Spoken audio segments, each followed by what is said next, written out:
Bapak Ibu, saudara-saudari terkasih di dalam Kristus. Shalom. Kita bersyukur kita kembali lagi saat ini, hari ini untuk kita mau beribadah kepada Tuhan. Semua karena kasih dan kemurahan Tuhan, semua karena anugerahnya semata-mata di dalam kehidupan kita. Pandemi masih ada di tengah-tengah kita. Saat ini kita masih beribadah secara online. Namun biarlah Bapak Ibu, mari kita tetap siapkan hati kita yang terbaik bagi Tuhan. Kita mau memuji Tuhan, kita mau menyembah Tuhan dengan seluruh kebenaran, dengan seluruh keberadaan hidup kita. Mari kita angkat pujian penyembahan kita kepada Tuhan. Kita angkat pujian, Engkau Allah yang suci, Engkau Allah yang mulia. Haleluya. Haleluya, Yesus, terima kasih. Haleluya, Yesus.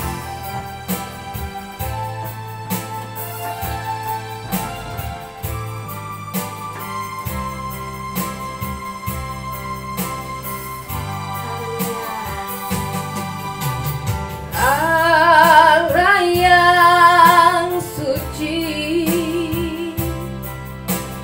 Maha mulia, Kau disanjung selama-lamanya. Surga bumi pun nyanyikan, Kau Bapa yang kekal, Bapa yang kekal, Maha kuasa, Kau disanjung selama-lamanya. Surga bumi pun serukan, haleluya, haleluya. Oh kudus, kuduslah Tuhan, haleluya, haleluya.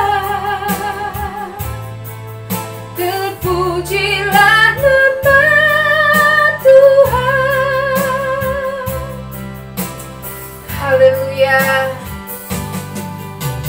Allah yang suci, Kau Bapa yang mulia, Maha mulia, Kau disanjung selama-lamanya. Surga bumi pun nyanyikan, Bapa yang kekal, Maha kuasa, Kau disanjung selama-lamanya. Surga bumi pun serukan, haleluya, haleluya, haleluya. Oh kudus, kuduslah Tuhan, haleluya, haleluya. Terpujilah nama Tuhan, haleluya, haleluya. Kami memuji-Mu Tuhan, haleluya. Oh kudus, kuduslah Tuhan, haleluya, haleluya. Terpujilah nama Tuhan. Kita katakan lagi, haleluya.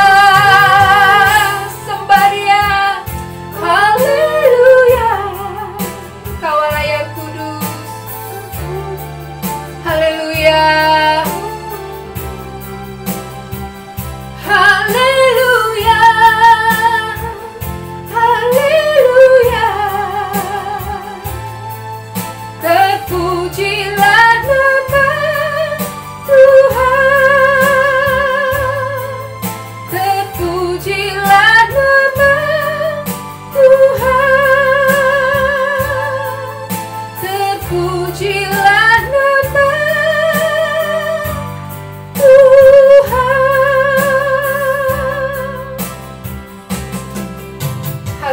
haleluya. Engkau Allah yang suci, Engkau Allah yang mulia, Engkau Allah yang adil, Engkau Allah yang berkuasa ya Tuhan. Engkau Allah yang kekal, Engkau Allah yang layak kami sembah, Engkau Allah yang layak kami sanjung, kami tinggikan. Terima kasih Tuhan untuk kasih setiamu yang begitu besar di dalam kehidupan kami, untuk kemurahan-Mu ya Bapa, untuk keadilan-Mu Tuhan. Terima kasih Bapa, kami bersyukur memiliki Allah seperti Engkau. Saat ini Tuhan, kami mau beribadah kepada Tuhan. Kami mau memuji, menyembah Tuhan, meninggikan Engkau, membesarkan nama-Mu ya Tuhan. Kami percaya Engkau ada di tengah-tengah kami, Engkau ada bersama kami, dimanapun jemaat-Mu berada ya Tuhan. Kami percaya pimpinan dan penyertaan-Mu nyata dan sempurna di dalam kehidupan kami.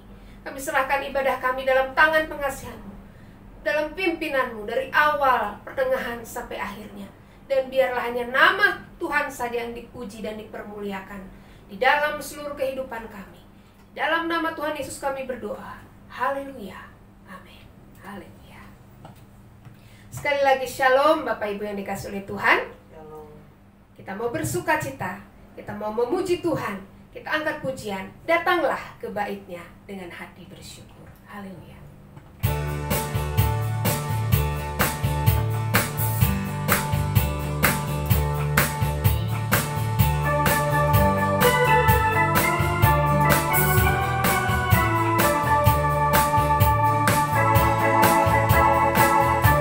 Datanglah ke bait-Nya dengan hati bersyukur, ke dalam pelataran-Nya dengan hati bersuka rasakan dan lihatlah betapa baiknya Tuhan bagi yang berlindung padanya. Akan bersorak-sorai, akan bersorak-sorai, bersyukurlah kepada Tuhan, sebab Dia baik, bahwasanya untuk selamanya kasih setianya. Bersyukurlah kepada Tuhan, haleluya, sebab Dia baik, bahwasanya untuk selamanya kasih setianya. Haleluya.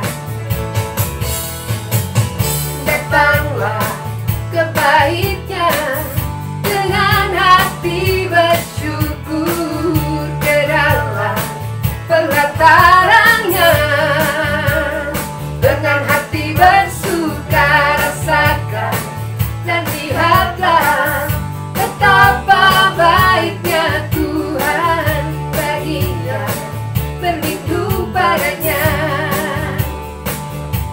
Akan bersorak-sorai, akan bersorak-sorai, bersyukurlah kepada Tuhan, sebab Dia baik, bahwasanya untuk selamanya kasih setianya. Bersyukurlah kepada Tuhan, sebab Dia baik, bahwasanya untuk selamanya kasih setianya. Mari bersyukur kepada Tuhan. Haleluya. Syukur kepada Tuhan, sebab Dia baik, bahwasanya untuk selamanya kasih setianya. Bersyukurlah kepada Tuhan, sebab Dia baik, bahwasanya untuk selamanya kasih setianya. Bahwasanya untuk selamanya, bahwasanya untuk selamanya, bahwasanya untuk selamanya kasih setianya. Bersyukurlah, haleluya. Karena kebaikan Tuhan, kita senantiasa bersyukur kepada Tuhan. Amin. Mari Bapak Ibu yang dikasihi oleh Tuhan, kita mau siapkan hati kita. Kita mau mendengar kebenaran firman Tuhan. Kita angkat pujian, ku percaya janjimu. Haleluya. Sungguh besar setiamu. Kasih setiamu sungguh nyata dalam kehidupan kami. Kami mau percaya, kami mau pegang janjimu yang ajaib. Haleluya.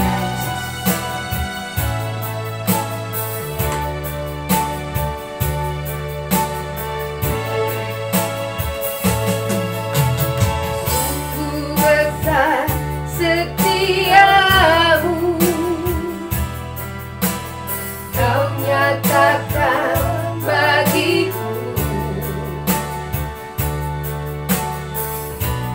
Kau Bapa yang selalu mengerti isi hatiku. Kemuliaan-Mu Kau janjikan, aku tetap percaya, ku percaya janji-Mu ajaib, terukir dalam kehidupanku. Ku berserah di dalam kekuatan-Mu, ku percaya. Haleluya. Sungguh besar setiamu Tuhan.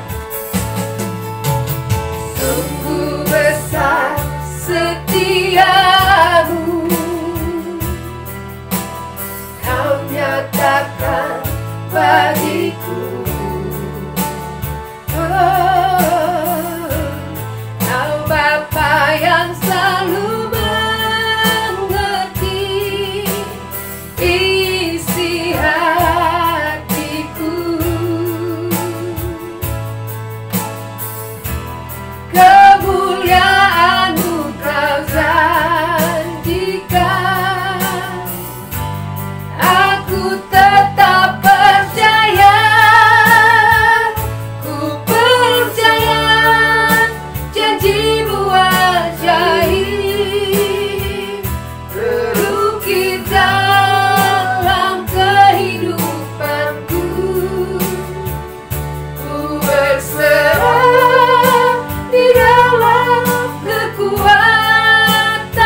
dipersilahkan kepada hambanya.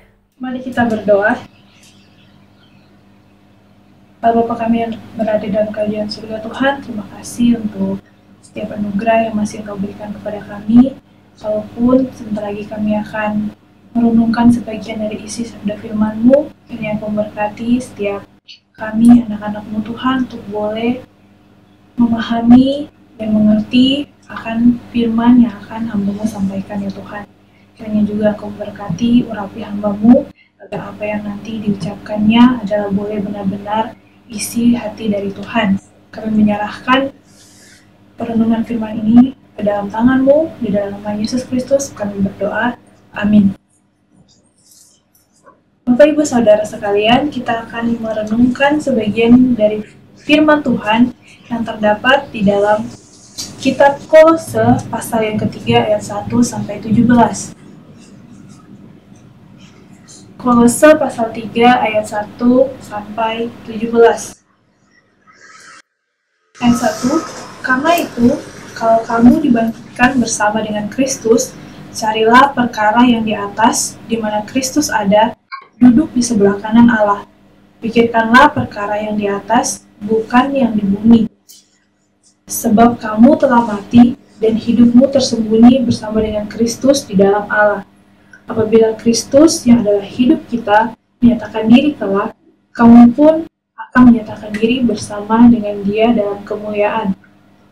Karena itu, matikanlah dalam dirimu segala sesuatu yang duniawi, yaitu percabulan, kenajisan, hawa nafsu, nafsu jahat, dan juga keserakahan yang sama dengan penyembahan berhala.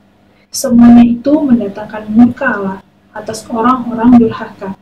Dahulu kamu juga melakukan hal-hal itu ketika kamu hidup di dalamnya. Tetapi sekarang, buanglah semuanya ini, yaitu marah, geram, kejahatan, fitnah, dan kata-kata kotor yang keluar dari mulutmu. Jangan lagi kamu saling mendustai, karena kamu telah menanggalkan manusia lama serta kelakuannya, dan telah mengenakan manusia baru yang terus-menerus diperbaharui untuk memperoleh pengetahuan yang benar menurut gambar haliknya. Dan dalam hal ini tiada lagi orang Yunani atau orang Yahudi, orang bersunat atau orang tak bersunat, orang barbar atau orang Skit, budak atau orang merdeka, tetapi Kristus adalah semua dan di dalam segala sesuatu. Karena itu, sebagai orang-orang pilihan Allah yang dikuduskan dan dikasihinya, kenakanlah belas kasihan, kemurahan, kerendahan hati, kelemah lembutan, dan kesabaran. Sabarlah kamu seorang terhadap yang lain, dan ampunilah seorang akan yang lain, apabila yang seorang menaruh dendam terhadap yang lain, sama seperti Tuhan telah mengampuni kamu, kamu perbuat jugalah demikian. Dan di atas semuanya itu, kenakanlah kasih sebagai pengikat yang mempersatukan dan menyempurnakan. Hendaklah damai sejahtera Kristus memerintah dalam hatimu, karena untuk itulah kamu telah dipanggil menjadi satu tubuh, dan bersyukurlah. Hendaklah perkataan Kristus diam dengan segala kekayaannya di antara kamu, sehingga kamu dengan segala hikmat mengajar dan menegur seorang akan yang lain, dan sambil menyanyikan mazmur dan puji-pujian dan nyanyian rohani, kamu mengucap syukur kepada Allah di dalam hatimu. Dengan segala sesuatu yang kamu lakukan, dengan perkataan atau perbuatan, lakukanlah semuanya itu dalam nama Tuhan, sambil mengucap syukur oleh Dia kepada Allah Bapa kita. Bapak Ibu Saudara sekalian, pada akhir-akhir ini mungkin sekitar setahun belakangan, semenjak orang-orang berdiam diri di rumah karena adanya pandemi COVID-19 ini, muncul sebuah tren yang baru, di mana orang-orang berusaha untuk memperbaiki dirinya. Maksudnya adalah dengan merubah penampilan mereka. Dari yang dulu misalnya tidak terlalu memperhatikan penampilan, sekarang lebih memperhatikannya. Contoh adalah memperbaiki cara berpakaian atau fashion dari diri mereka, dan juga bisa jadi mereka lebih memperhatikan diri mereka dengan menggunakan make up, ataupun sebelumnya mereka terkesan adalah orang yang cuek, tidak memperhatikan diri mereka. Namun semenjak berada di rumah, mereka mulai tertarik untuk memperbaiki diri mereka agar bisa terlihat lebih cantik dan lebih modis. Bahkan ada juga yang berniat menurunkan berat badan agar terlihat semakin cantik ataupun terlihat semakin tampan. Ini semua bisa kita lihat pada sekarang ini, banyak orang-orang yang seperti itu. Atau mungkin kita lebih kenal dengan istilah glow up, yaitu ketika seseorang yang dulu kita kenal terlihat berbeda, terlebih khusus mengenai fisiknya. Ini semata-mata bukan hanya sebuah tren, tetapi menjadi satu acuan ataupun motivasi bagi orang-orang di luar sana untuk semakin memiliki keinginan dalam memperbaiki dirinya dan menjadi lebih baik menurut diri mereka sendiri. Lantas, apakah hubungannya dengan tren ini dengan iman kekristenan? Yaitu sebagai orang Kristen, kita adalah orang-orang yang telah bangkit bersama dengan Kristus, dan juga kita adalah orang-orang yang dituntut untuk berubah. Namun, perubahan yang dimaksudkan adalah bukan dengan cara kita memperbaiki cara berpakaian kita agar terlihat seperti ciri khas Kristen, tetapi lebih kepada bagaimana kita berubah secara karakter yang menyerupai Kristus. Sebagai orang yang dahulu adalah mati dan bangkit bersama dengan Kristus, tentunya harus ada perbedaan dari segi karakter yang kita miliki dengan orang-orang yang tidak berada di dalam Kristus sendiri. Jika sama saja dengan orang lain ataupun sama dengan diri kita sebelum lahir baru, lantas apakah kita masih bisa mengakui kalau kita adalah orang yang percaya kepada Kristus? Bapak Ibu Saudara sekalian, berbicara mengenai karakter dalam pengertiannya itu tidak sama dengan pengertian dari sikap, sifat, habit, watak, kepribadian, dan juga temperamen, karena semuanya itu mempunyai pengertiannya masing-masing. Contohnya adalah kepribadian itu merupakan perilaku manusia untuk menyelaraskan hidupnya dengan konteks yang ada di sekitarnya, atau bisa disebut juga kepribadian diibaratkan seperti sebuah topeng, yaitu di mana kita memakainya itu agar supaya hidup kita selaras dengan yang lain ataupun dengan lingkungan kita. Sedangkan untuk sifat adalah keadaan yang tampak yang merupakan ciri khas dari kita yang kita bawa sejak lahir. Begitu juga dengan temperamen, yaitu adalah sifat yang kita bawa sejak lahir. Sedangkan karakter adalah kombinasi dari sifat, yaitu yang adalah hasil dari tempaan sehingga kita tidak lagi memakai topeng.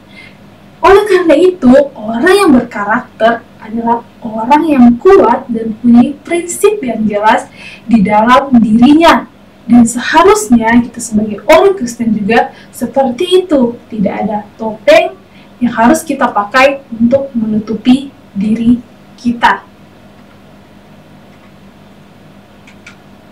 Seperti dari bacaan yang kita lihat tadi, yaitu dalam Kolose 3 ayat 1-17 yang kita baca dengan jelas menggambarkan akan perubahan karakter yang harus terjadi dalam setiap diri kita yang telah percaya dan telah dilahirbarukan karena percaya kepada Kristus, yaitu sebagaimana tujuan surat ini yang ditulis oleh Rasul Paulus pada jemaat Kolose, yaitu karena munculnya ajaran palsu yang mengancam masa depan rohani jemaat Kolose pada waktu itu. Kita bisa melihatnya di dalam Kolose 2 ayat 8.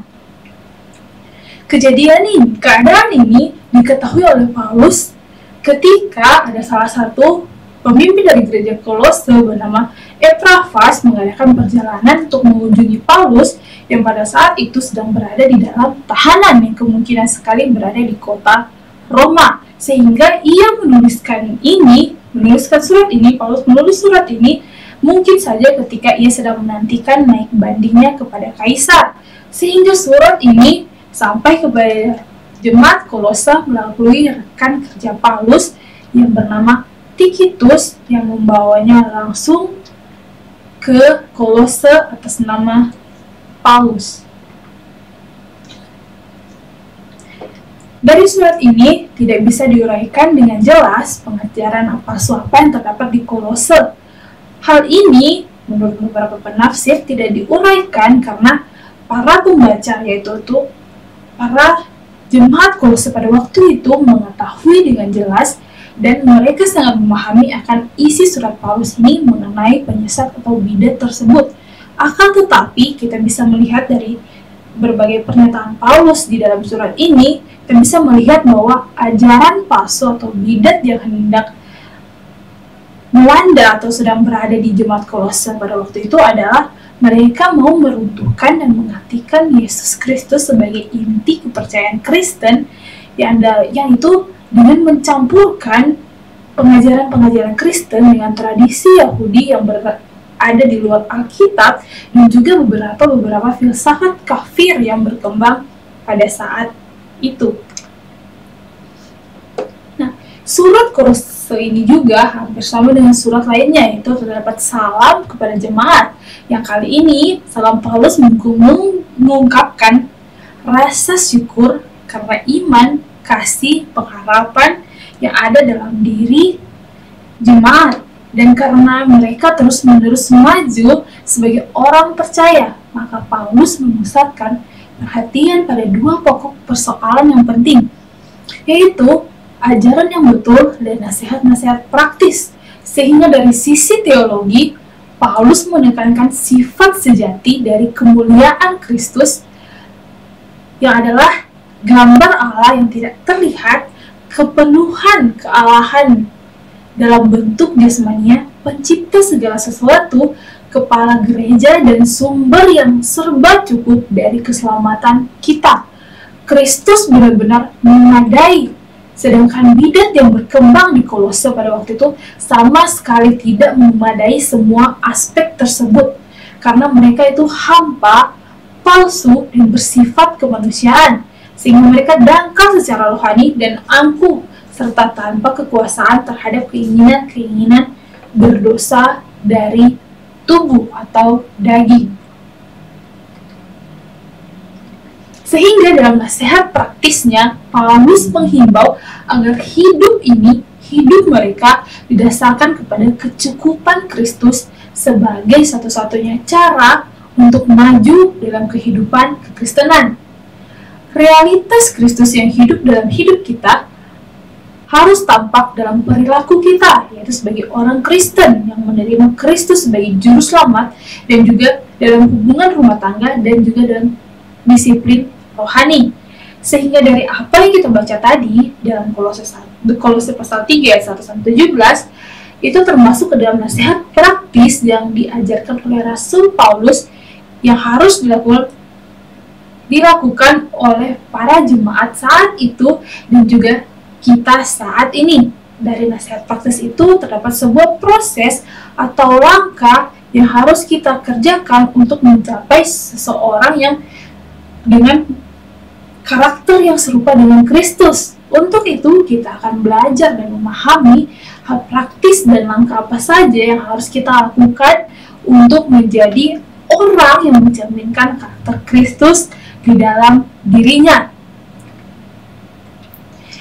Pertama-tama yang harus kita lakukan adalah terlebih dahulu untuk memastikan apakah diri kita benar-benarlah orang yang bangkit bersama dengan Kristus atau tidak. Seperti yang dikatakan dalam ayat 1, bahwa kalau kamu dibangkitkan bersama dengan Kristus. Oleh karena percuma saja kita melakukan hal ini kalau ternyata memang kita bukan orang yang bangkit dari kematian bersama dengan Kristus. Karena orang yang tidak bangkit bersama dengan Kristus, dalam dirinya tidak ada keinginan untuk serupa dengan Kristus. Sedikit pun tidak ada, karena orang yang tidak bangkit bersama dengan Kristus itu sama saja dengan orang yang hidup menurut kehendak dunia. Sehingga langkah pertama yang harus kita lakukan ketika kita benar-benar adalah orang yang bangkit bersama dengan Kristus adalah harus mencari, yaitu carilah.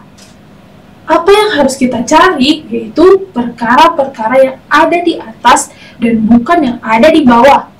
Perkara yang di atas, apa yang dimaksudkannya, yaitu semua hal yang berkaitan dengan kerajaan Allah dan juga akan pengajaran yang dikehendaki oleh Allah yang telah dinyatakan kepada manusia. Ya, kalau kita sekarang ini bisa melihatnya di dalam keseluruhan Alkitab, kita bisa melihat apa yang dikehendaki oleh Allah dan apa yang tidak dikehendaki oleh Allah. Sehingga tujuan hidup kita adalah kepada hal-hal yang kekal dan bukan kepada hal-hal yang akan binasa yang ada di dalam dunia ini. Kata mencari ini, kalau kita teliti dalam bahasa aslinya, dapat dikatakan juga dan dapat diartikan juga bukan hanya sekedar mencari secara asal-asalan, tetapi kita mencari sesuatu dengan menggunakan usaha dan penuh perjuangan untuk mencapai sesuatu yang kita dambakan tersebut. Sehingga kita tidak hanya asal-asalan mencari, sekedar mencari begitu saja, tapi kita perlu perjuangan untuk mencapainya, karena itu adalah hal yang kita dambakan. Contohnya adalah kalau ketika kita mencari pekerjaan, pasti akan ada usaha yang kita lakukan. Kita harus meluangkan banyak waktu, berjerih lelah, mengirimkan CV kita kepada beberapa perusahaan dengan harapan agar kita bisa bekerja di tempat tersebut. Kalau begitu, ada usaha ataupun kerja keras yang harus kita lakukan untuk memenuhi keinginan kita untuk bisa bekerja. Karena kalaupun kita tidak mempunyai usaha ataupun kerja keras dalam menginginkan pekerjaan tersebut, tentunya orang-orang juga akan berpikir bahwa kita benar-benar tidak berkeinginan untuk mendapatkan pekerjaan tersebut. Begitu juga dengan kita orang Kristen, ketika kita telah dibangkitkan dalam Kristus, tentu harus ada rasa mendambakan Allah dalam hidup kita. Kita harus terus rindu untuk terus mencari perkara-perkara yang dikehendaki oleh Tuhan dalam hidup ini, dan bukannya fokus kita kepada perkara duniawi. Menurut salah satu penafsir, yaitu Matthew Henry, kita harus mencari Allah yang ada di sorga itu dengan memelihara persekutuan kita dengan Allah melalui iman, pengharapan, dan kasih yang kudus. Langkah selanjutnya setelah kita mencari adalah pikirkanlah. Ketika kita sudah mencari, maka kita harus berpikir. Mengapa harus berpikir terlebih dahulu? Karena kita sebagai manusia itu pasti akan memikirkan sesuatu baru kita melakukannya. Nah, dalam bahasa aslinya kata pikirkanlah ini tidak hanya sekedar berpikir, melainkan kita harus membentuk satu cara atau pola berpikir kita untuk bisa mengerti dan memahami perkara apa yang penting yang harus kita pikirkan dan apa yang tidak, sehingga itu membentuk kita menjadi seorang yang berpemikiran bijaksana atau wise man, sehingga apa yang kita pikirkan senantiasa adalah perkara yang penting dan bukan yang tidak penting. Kita harus memikirkan perkara yang di atas, yang bisa juga diartikan dengan menempatkan Kristus sebagai pusat dari hidup kita. Karena pusat dari pengajaran Allah dan iman Kristen adalah anak Allah yang telah turun ke dalam dunia. Untuk itu, maka memikirkan semua perkara ini adalah berpikir seperti apa yang diinginkan Kristus. Dengan demikian, maka kita akan terarah kepada kehendak Allah dan akan mencintai setiap pengajaran yang berkaitan dengan sorga, dan pada akhirnya tidak akan ada lagi perkara di bumi yang akan kita pikirkan. Semuanya tinggallah perkara yang ada di atas. Oleh karena apa yang diajarkan oleh Allah bertolak belakang dengan apa yang dunia ajarkan, seperti langit dan bumi bedanya. Untuk itu, ketika kita fokus kepada Kristus, maka otomatis kita akan menghargai perkara yang di atas itu lebih daripada yang lain, dan kita akan siap untuk bersama-sama dengan Kristus kelak. Menurut salah satu penafsir, Paulus menuliskan ada 3 alasan mengapa orang Kristen harus memikirkan perkara yang di atas ini. Yang pertama adalah karena kita telah mati.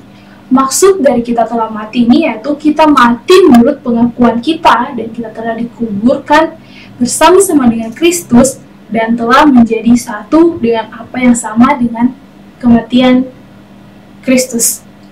Setiap orang Kristen telah disalibkan bagi dunia, dan dunia telah disalibkan baginya. apabila kita telah mati bagi hal-hal yang ada di bumi dan telah menolaknya sebagai sumber kebahagiaan kita, maka tidaklah masuk akal bila kita masih memikirkan hal-hal tersebut dan mencari perkara-perkara daging tersebut. Apa yang harus kita lakukan adalah kita semestinya menjadi orang yang mati terhadapnya. Kita tidak bergerak dan tidak memiliki kegemaran ataupun tidak memiliki lagi dambaan lagi terhadap hal-hal tersebut karena kita telah mati. Alasan yang kedua adalah karena hidup kita yang sesungguhnya terletak di sorga. Sebab kamu telah mati dan hidupmu tersembunyi bersama dengan Kristus di dalam Allah. Itu di ayat yang ketiga. Dari sanalah manusia baru memperoleh kehidupannya, itu manusia baru dilahirkan dan dipelihara dari sorga dan kesempurnaan hidupnya dijaga supaya kita bisa hidup di sorga. Saat ini Kristus adalah Kristus yang tersembunyi ataupun Kristus yang belum pernah kita lihat. Namun ini adalah penghiburan tersendiri bagi kita, yaitu bahwa hidup kita tersembunyi bersama dengan Dia dan tersimpan aman bersama-sama dengannya.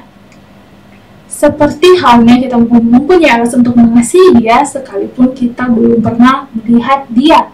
Begitu juga kita bisa memperoleh penghiburan dari sukacita yang masih kelihatan dan tersimpan di sorga bagi kita.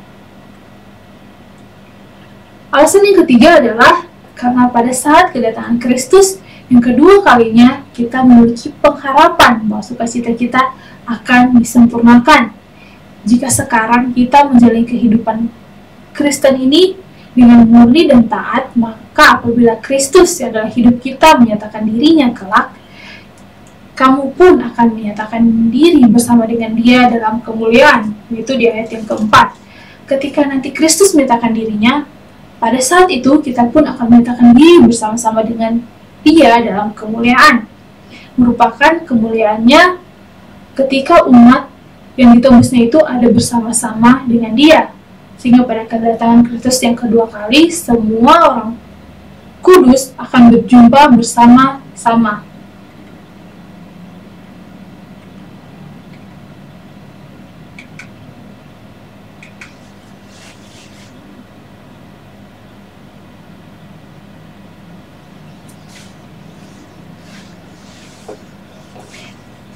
Hal selanjutnya yang harus kita lakukan adalah mematikan dosa yang terdapat di ayat 5. Setelah kita memikirkan, yang harus kita lakukan selanjutnya adalah kita mematikan semua dosa yang ada di dalam diri kita. Dosa apa saja itu kita bisa lihat di ayat 5, yaitu percabulan, kenajisan, hawa nafsu, nafsu jahat, dan juga keserakahan yang sama dengan penyembahan berhala. Kenapa Paulus menunjukkan bahwa kita harus penting mematikan dosa yang ada dalam diri kita? Karena pertama, kalau kita tidak membunuh dosa tersebut, maka dosa itu yang akan membunuh kita. Karena semuanya itu mendatangkan murka Allah, yaitu atas orang-orang durhaka di ayat yang ke-6. Perhatikanlah, pada dasarnya manusia adalah orang-orang durhaka atau berada dalam belenggu, sehingga secara alamiah cenderung atau bahkan tidak patuh kepada Allah. Selain itu, sebagai orang-orang durhaka, kita adalah orang-orang yang memang harus dimurkai oleh Allah, sehingga murka Allah menimpa semua orang durhaka. Barang siapa tidak menaati ketetapan-ketetapan hukum, dia menimpakan hukuman kepada dirinya sendiri. Nah, dosa yang disebutkan Paulus di sini adalah dosa yang dilakukan oleh jemaat Kolose ketika mereka masih kafir dan menyembah berhala. Sehingga khususnya pada saat itu mereka adalah orang-orang durhaka dan dosa ini menimpakan hukuman ke atas mereka dan memperhadapkan mereka pada murka Allah. Sehingga mereka ini ketika telah menjadi Kristen, mereka harus mematikan semua dosa-dosa yang disebutkan di dalam ayat 5 tersebut, karena itu sama saja dengan dosa ketika mereka masih belum percaya kepada Kristus. Alasan yang kedua adalah karena dosa-dosa tersebut sudah pernah hidup dalam diri kita, dalam ayat 7, dahulu kamu juga melakukan hal-hal itu ketika kamu hidup di dalamnya. Nah, marilah kita sama-sama memperhatikan dan merenungkan ini dengan seksama, bahwa tadinya kita hidup di dalam dosa merupakan sebuah alasan yang bisa dibilang baik. Mengapa sekarang kita harus meninggalkan hal tersebut?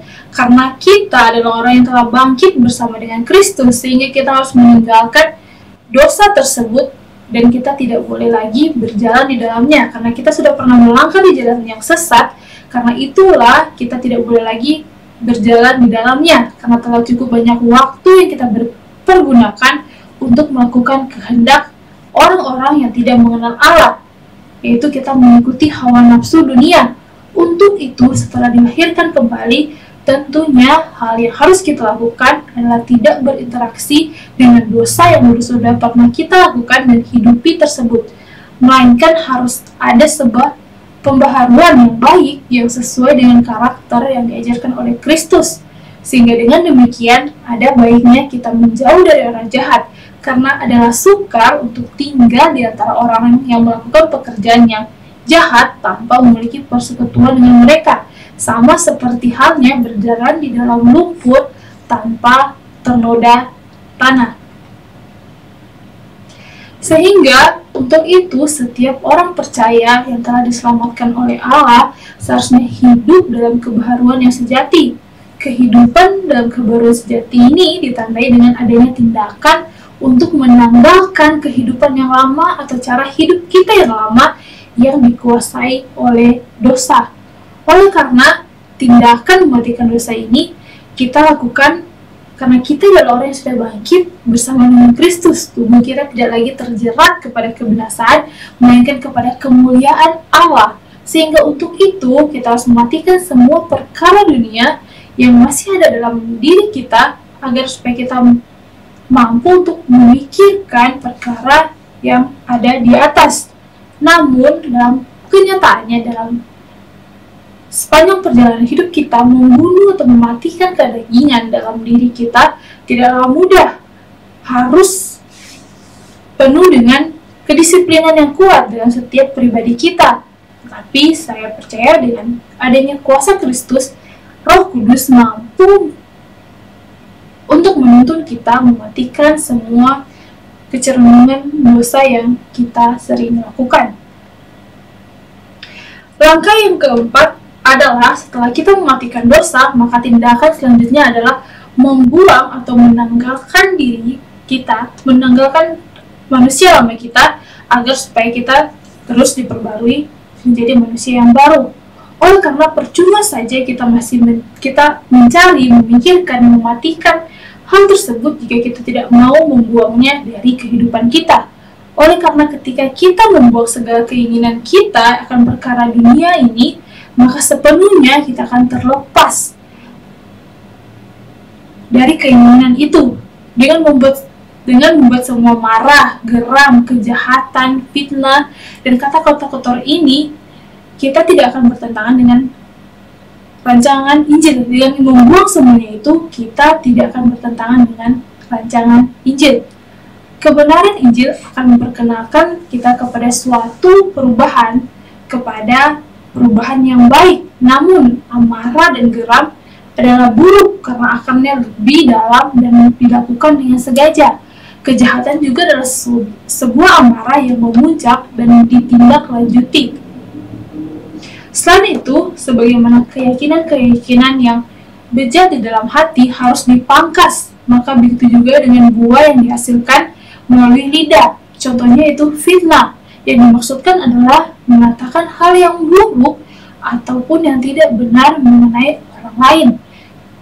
Manusia cenderung untuk berdosa dengan berkata-kata jahat kepada orang lain atau menimbulkan pembicaraan yang buruk kepada yang lain. Bahkan terkadang ada orang-orang yang dengan teganya dan liciknya memanipulasi keadaan supaya membuat nama orang lain menjadi tercemar.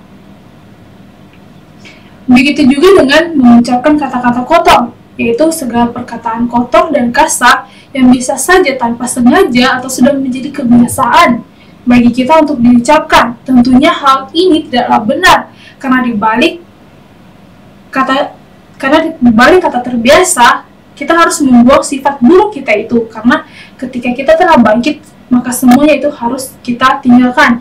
Begitu juga dengan dusta, karena dusta bertentangan dengan hukum kebenaran maupun hukum kasih. Dusta menjadikan kita serupa dengan iblis yang adalah bapa segala bapa dan merupakan bagian utama dari gambaran iblis pada jiwa kita. Karena itulah kita diperingatkan oleh Paulus mengenai dosa ini.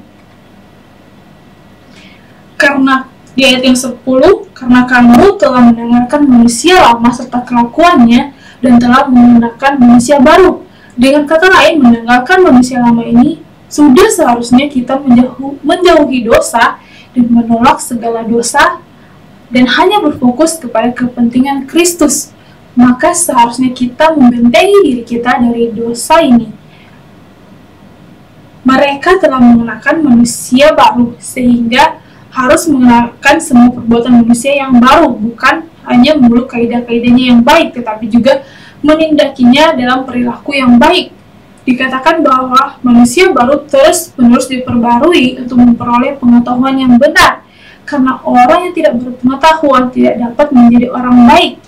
Seperti yang di dalam Amsal 19 ayat 2, itu tanpa pengetahuan, hati tidak dapat menjadi baik.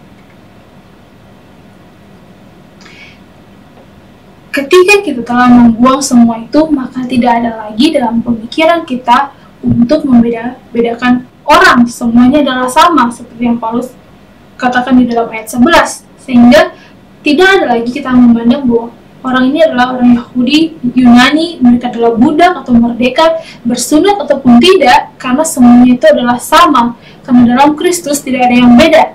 Semuanya karena penebusan Kristus adalah untuk semua orang, pilihannya yang berasal dari berbagai suku dan bangsa. Langkah terakhir yang harus kita lakukan adalah kenakanlah kasih. Setelah mematikan, membuangnya itu, membuang segala yang buruk di dalam diri kita, kita harus mengenakan kasih. Di ayat yang ke-14, yaitu di atas semuanya itu, kenakanlah kasih sebagai pengikat yang mempersatukan dan menyempurnakan. Kenapa kita harus mengenakan kasih? Karena setelah menanggalkannya semuanya itu, kita tidak berhenti begitu saja, melainkan kita harus belajar untuk berbuat baik atau berbuat kasih kepada orang lain. Setelah diperbaharui menjadi manusia baru, maka melakukan atau menunjukkan kasih kita sudah menjadi kewajiban.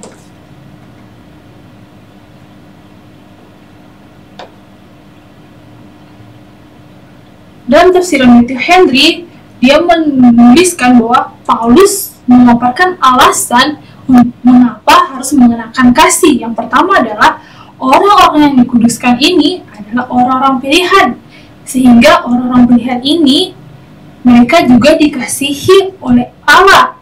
Dengan demikian, sebagai orang yang sedang menerima kasih, maka harusnya mereka pun juga menerapkan kasih kepada orang lain.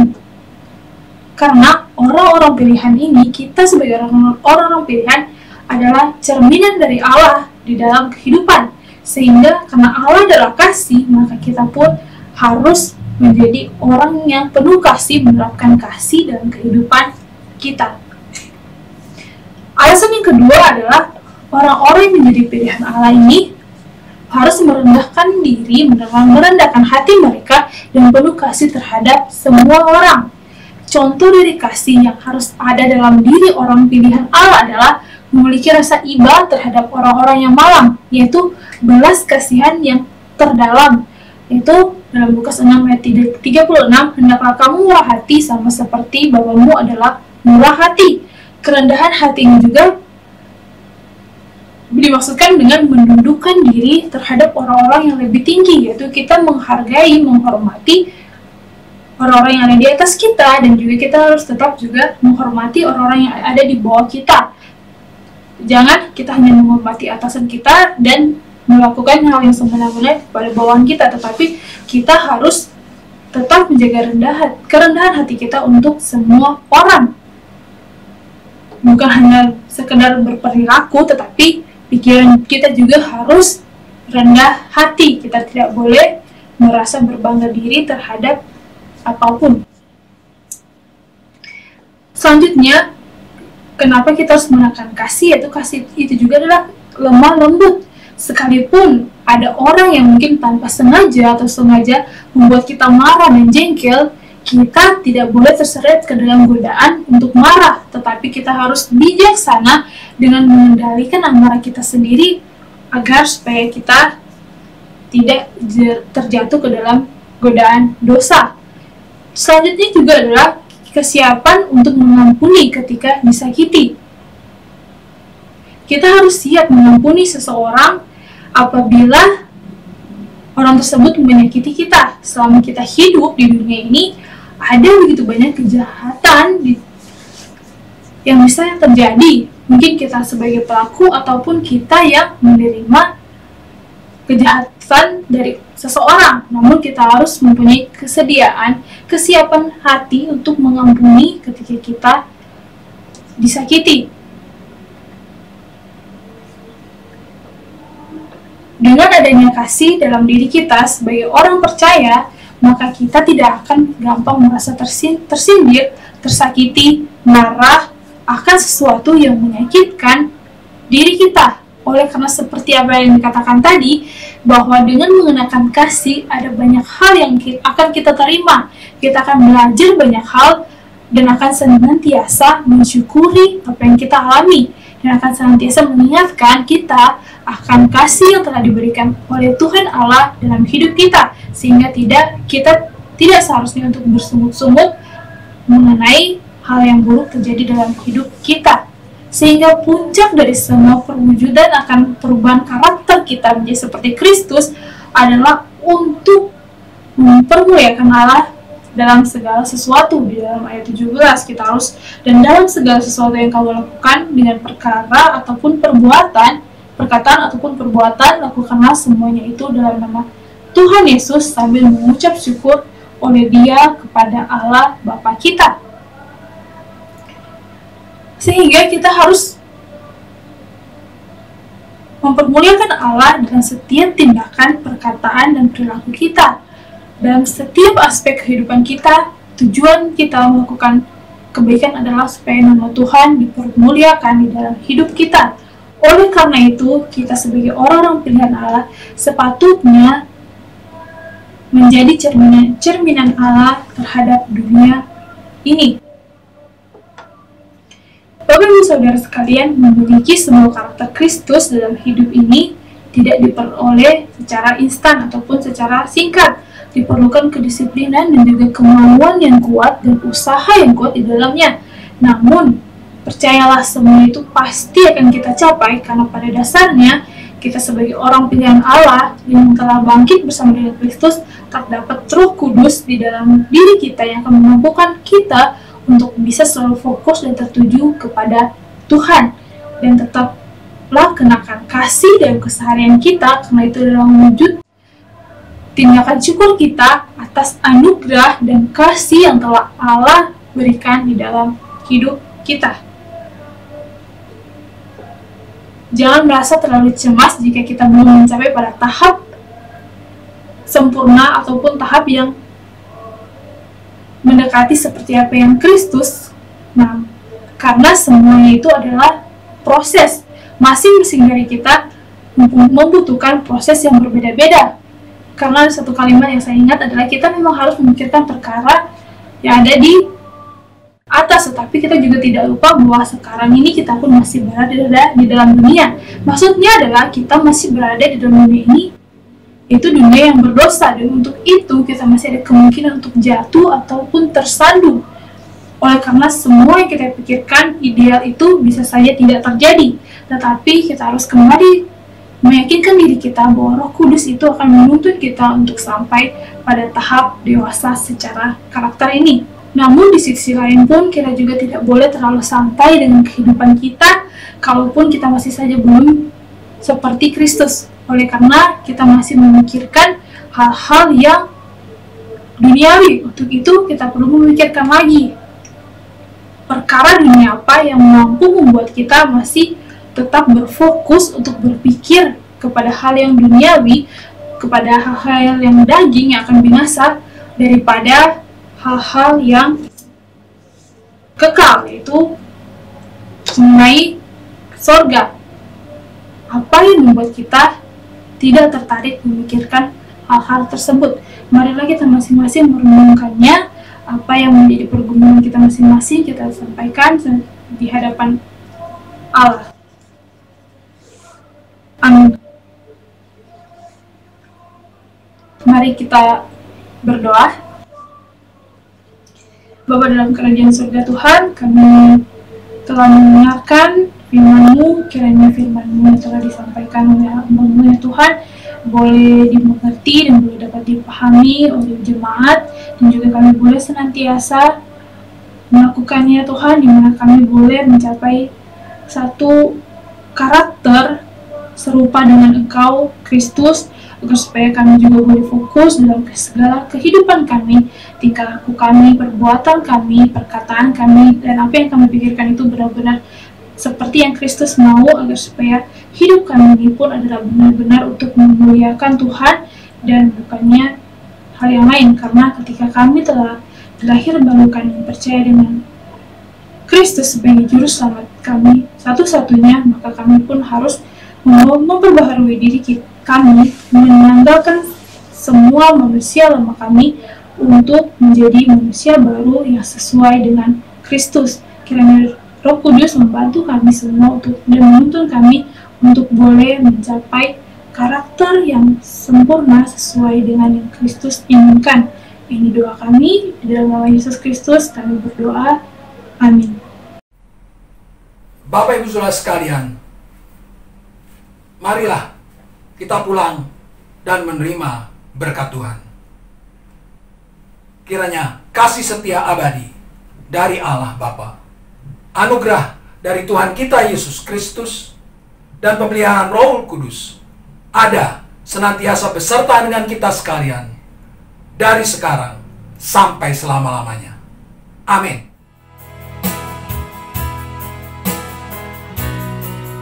Bersyukur padamu Tuhan, buat kasih setiamu di dalam hidupku. Anugerah-Mu besar bagiku, di setiap jangkaku ku memuji-Mu. Ku memuji-Mu.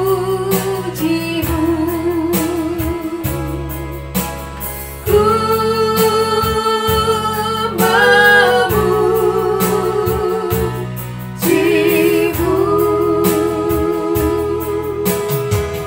Amin. Ibadah selesai. Tuhan Yesus memberkati kita semua. Kita akan mendengarkan beberapa pengumuman. Setiap hari Jumat ada komsel secara online melalui Google Meet pukul 19 sampai dengan pukul 21. Hari Minggu jemaat seperti biasa masih beribadah di rumah masing-masing dengan mengikuti tayangan ibadah online GBIS Hosana yang linknya akan selalu dibagikan setiap minggunya. Doa syafaat, kita saling mendoakan tiap-tiap jemaat, dan juga kita berdoa juga untuk bangsa dan negara kita.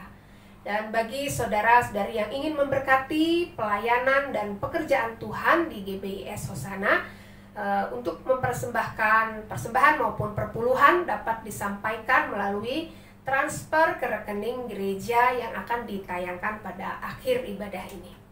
Kami segenap pengurus GBIS Hosana mengucapkan terima kasih kepada saudara yang telah memberkati pelayanan kami. Tuhan kiranya membalas dengan limpahnya. Salam sehat. Kami ingatkan untuk tetap melaksanakan social distancing, jaga jarak, hindari kerumunan, jangan lupa pakai masker, cuci tangan sesering mungkin, konsumsi makanan yang bergizi, dan juga rajin berolahraga. Kiranya kita selalu di dalam perlindungan Tuhan Yesus. Demikian pengumuman. Terima kasih. Selamat hari Minggu. Tuhan Yesus memberkati.